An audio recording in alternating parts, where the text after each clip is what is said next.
j'ai toujours eu la conviction que j'aurais une mort assez violente. Donc je n'ai jamais, c'est pas quelque chose qui m'ébranle. On sait que vous ne passez pas par le dos de la cuillère pour dire ce que vous pensez et prendre la parole pour contester l'ordre établi vous expose souvent à des critiques sexistes.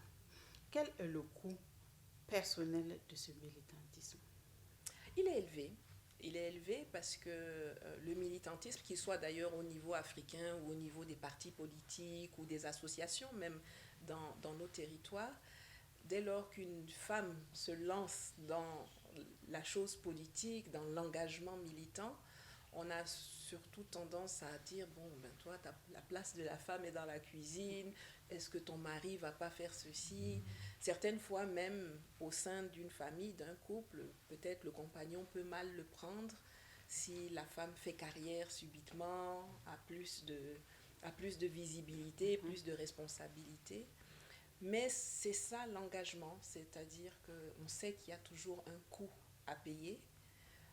En politique et dans le militantisme, il est violent. On subit des insultes, on subit des dénigrements, on doit se battre même pour avoir sa place à table, oui, souvent. Mais ça forge à la lutte. Vous foncez tête baissée? Jamais tête baissée, mais je fonce avec la résolution d'un bulldozer dans l'affaire. C'est-à-dire que je suis une combattante depuis toujours. Et que ce soit en entreprise d'ailleurs ou maintenant dans le militantisme politique, je prends ma place là où je pense qu'elle doit être. Et par la force des arguments, par la force du travail, par la force de la conviction, généralement, ça finit. À ce sujet, vous avez même reçu des menaces de mort. Comment une femme publique gère-t-elle cette violence? Bon, je ne peux pas dire que c'est quelque chose de naturel auquel on est habitué. C'est vrai que quand on arrive dans le combat, on sait que ça va être violent. Mais quel que soit ce qu'on a anticipé, le jour où on commence à recevoir des menaces de mort contre soi-même, contre les membres de sa famille, ça vous fait quand même réfléchir. Moi, ça m'a surtout fait réfléchir au fait que j'ai entraîné mes proches. J'ai mis mes proches en danger. Mon combat met mes proches en danger. Je me suis posé des questions si c'était un peu égoïste de ma part d'avoir fait ça. Et puis après, vous savez, on a tous quelque part une mission sur Terre à remplir. J'ai la chance de savoir quelle est la mienne.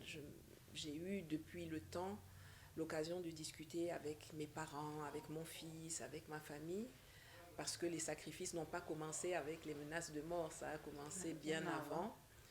Et j'ai eu la chance d'être beaucoup soutenue par les miens, qui m'ont dit, écoute, c'est ce que tu dois faire, ne t'occupe pas de nous, on va faire attention. Mais c'est pas facile, c'est pas pour moi-même. J'ai toujours eu la conviction que j'aurais une mort assez violente. Donc je n'ai jamais, c'est pas quelque chose qui m'ébranle. Mais pourquoi vous pensez comme ça? Parce que c'est comme ça que le système est conçu, oui. On a toujours éliminé les gens qui sont comme moi, qui essayent de bouger et de faire tomber ce système. Donc c'est quelque chose avec lequel j'ai eu le temps de m'habituer, mais c'est la mise en danger de mes proches qui n'ont rien demandé. C'est ça qui m'a fait un peu travailler. D'ailleurs, c'est le but des menaces de mort, c'est d'essayer de vous effrayer, de vous couper de votre ancrage familial et social, de vous isoler, de vous intimider, de les intimider pour qu'ils se retirent. Ce qui s'est d'ailleurs passé parce que j'avais été expulsée de Côte d'Ivoire vers la Suisse. Et c'est en Suisse que j'ai reçu des menaces de mort. Et j'avoue que la famille maternelle de ma mère, bon, c'est pas des gens qui sont dans mon combat, qui connaissent ce que je fais. Et se retrouver eux-mêmes pris en filature, menacés, recevoir des lettres anonymes à cause de moi. Bon, il y a certains qui ont eu un peu peur et qui ont pris un peu de recul. Je ne leur en veux pas, je les comprends parfaitement. Mais ça n'a pas marché à long terme puisque ça ne m'a pas empêché de continuer mon combat. Et comme je le dis personnellement, je vis depuis tellement longtemps avec la certitude que je ne vivrai pas très très très longtemps et que je ne vais pas partir de façon sereine.